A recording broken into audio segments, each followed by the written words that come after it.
Dear students, पिछले video में हमने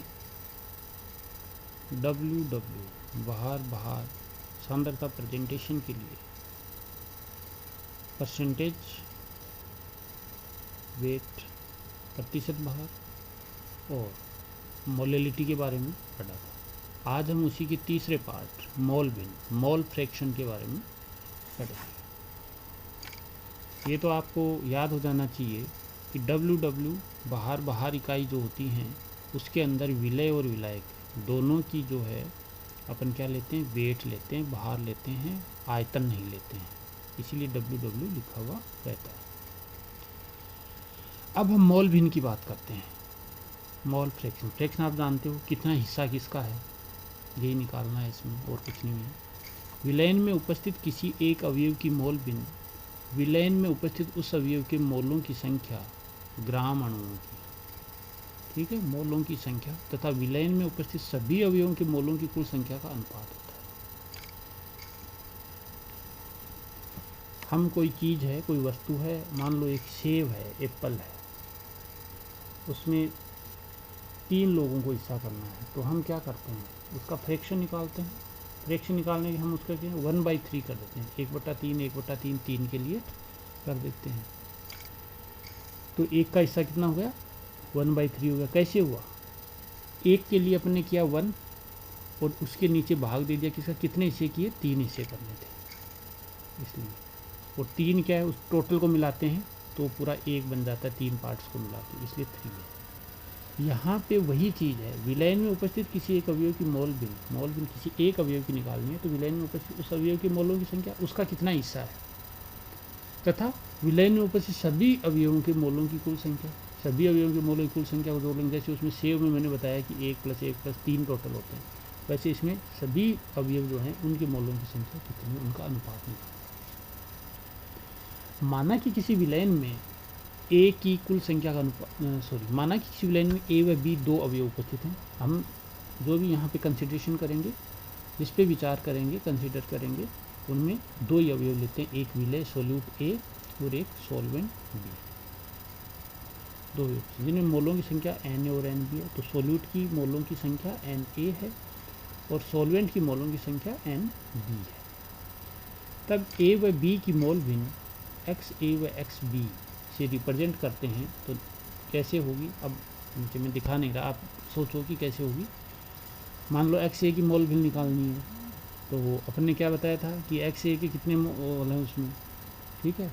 मान लो एक्स ए के मोल कितने हैं, अपन ने ए जो है, ए जो सोल्यूट है उसके मोल कितने, एन ए है, तो अपन ऊपर लिख देंगे एन ए, उनका अनुपात तो निकालना है, बटा या डिवीजन में क्या लिखेंगे, दोनों अवयवों के मोलों की संख्या। तो एक तो एन ए है और दूसरा एन बी है, तो दोनों को जोड़ देंगे, तो नीचे डिवीजन में N A + N B. X A equal to क्या है, ए के मोलों की संख्या डिवाइड बाई, या इसमें भाग देंगे किसका, ए + बी के कुल मोलों की संख्या। 2 अवयव हैं तो ए और बी 2 अवयव ले लिए, अपने नाम दे दिए, चाहे विलय + विलायक लिख दो। अतः एक्स ए में क्या होगा, एन ए के मोलों की संख्या को अपन ने एन ए माना है, डिवाइडेड बाई ए के मोलों की संख्या एन ए माना और बी की है एन बी, तो नीचे आ जाएगा एन ए + एन बी, रहेगा ना एन ए + एन बी। इसी प्रकार एक्स बी का निकालना है, तो बी का निकालते वक्त क्या करेंगे, ऊपर चेंज हो जाएगा, ऊपर क्या होगा, बी का हिस्सा कितना है, तो वो एन बी है, बी के मोलों की संख्या एन बी है, उसको अपन रिप्रेजेंट कर देते हैं N divided by N A + N B. क्या है ये दूसरे पार्ट का। अब मान लो इसमें 3 घटक होते हैं, तो अपन एक का एन सी ले लेते, तो उस कंडीशन में भी एक्स ए का निकालते तो ऊपर अपन एन ए लिख देते, नीचे क्या लिखते, N A + N B + N C, जितने भी होते हैं उनका सबका जोड़ते हैं। फिर एक्स बी का निकाला तो N B N A + N B + N C. इसी तरीके से फिर एक्स सी का निकालते, तो उसमें ऊपर लिखते एन सी, नीचे लिखते बटा में क्या लिखते, डिवीजन में क्या लिखते, N A + N B + N C. Okay, it is very interesting point that यहाँ पे दो component X A and X B की मोल फ्रैक्शन निकाली। अब एक्स ए का कितना हिस्सा है, बी का कितना हिस्सा है, दोनों के हिस्सा जोड़ेंगे तो टोटल 1 हो जाएगा, टोटल सॉल्यूशन 1 माना जाएगा।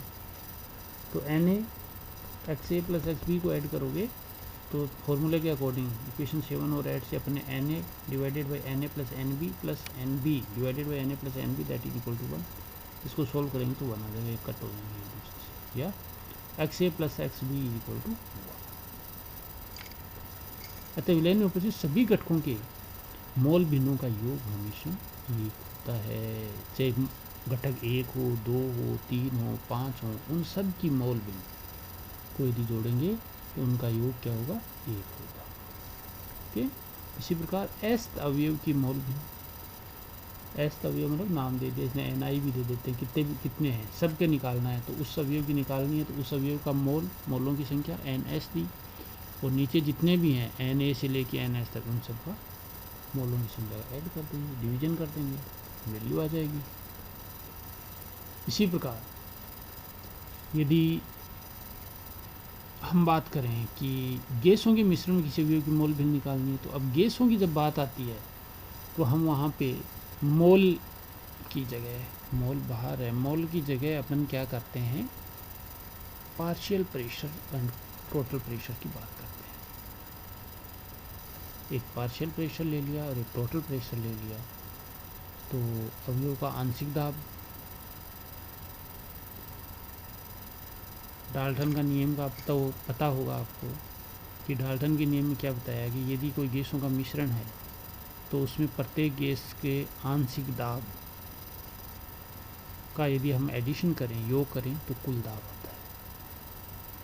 मतलब उस गैस का उस दाब में, कुल दाब में, गैस के कुल दाब में कितना हिस्सा है वो उसका आंशिक दाब होता है। तो गैसों में इसमें किसी अवयव की मोल भिन्न निकालनी है तो दैट इज इक्वल टू अवयव का आंशिक दाब, उस अवयव का आंशिक दाब, जैसे उसमें मोल भिन्न अपने नंबर ऑफ मोल्स लिया था वैसे इसमें अपन क्या ले लेंगे, अवयव का आंशिक दाब और डिवाइडेड बाई कुल दाब, उसमें टोटल मोलों की संख्या थी सबकी, इसमें कुल दाब भी हो जाएगा। तो बाहर मात्रक अर्थात बाहर प्रतिशत, मोललता, मोल भिन्न ताप पर निर्भर नहीं करते हैं। It is very important. जब हम बाहर की बात कर रहे हैं, बाहर मात्रा अर्थात कौन कौन से लिए अपने, परसेंटेज वेट, बाहर प्रतिशत, कंपटीशन कोई एग्ज़ाम होता है उसमें इसमें से क्वेश्चन जरूर आता है, बाहर प्रतिशत, मोललता, मोल भिन्न, 3 जो यूनिट अपन ने ली हैं कंसंट्रेशन प्रेजेंटेशन की, ये तीनों बाहर मात्रक है। और बाहर मात्रक का मतलब क्या है, विलय और विलायक, बाइनरी सॉल्यूशन की बात करते हैं, द्विअंगी विलयन जिसमें एक विलय होता है और एक विलायक होता है। विलय और विलायक दोनों की ही मात्रा को, अमाउंट को बाहर के रूप में लेते हैं, वेट के रूप में लेते हैं, इसलिए इसका नाम है बाहर मात्रक या यूनिट। जिन 3 कौन सी है, बाहर प्रतिशत, मोललता और मोल भिन्न। अब ये कहता है कि बाहर प्रतिशत, मोललता, मोल भिन्न ताप पर निर्भर नहीं करते हैं, these are not depend on temperature. क्यों, ताप पे क्यों डिपेंड नहीं करते हैं, ये सोचिए आप। इसमें अपने बाहर लिया है, ताप कम ज़्यादा होगा तो बाहर परिवर्तित नहीं होगा। यदि इसी की जगह वेट वॉल्यूम यूनिट होती तो उस सिचुएशन में एक पार्ट जो सॉल्वेंट वाला अपन वॉल्यूम लेते हैं तो उस सिचुएशन में वॉल्यूम ताप के साथ परिवर्तित होता है। इसलिए जो सांद्रता की यूनिट हैं जिनमें भार, वेट के साथ आयतन लिया जाता है या आयतन होता है, तो उस सिचुएशन के अंदर वो जो है इकाई है उसका मान ताप पर निर्भर करता है। लेकिन यदि बाहर इकाई लेते हैं तो बाहर ताप के साथ परिवर्तित नहीं होता है, आयतन परिवर्तित हो सकता है, बाहर नहीं परिवर्तित होता। इसलिए यदि बाहर इकाई है तो वो ताप पर निर्भर नहीं करती है। कई बार ऑब्जेक्टिव क्वेश्चंस में पूछा जाता है निम्न में से सांद्रता की कौन सी इकाई ताप पर निर्भर नहीं करती है, तो इन तीनों में से यदि कोई भी ऑप्शन लिखा हुआ आता है, बाहर प्रतिशत लिखा है या मोललता लिखा है या मोल भिन्न लिखा है, तो वो ताप पर निर्भर नहीं करेगी। It is very important. Her competition में, कोई भी आप कंपटीशन देते हो उसमें ये आता है। तो इस प्रकार से हमने क्या किया, वेट यूनिट्स की बात की।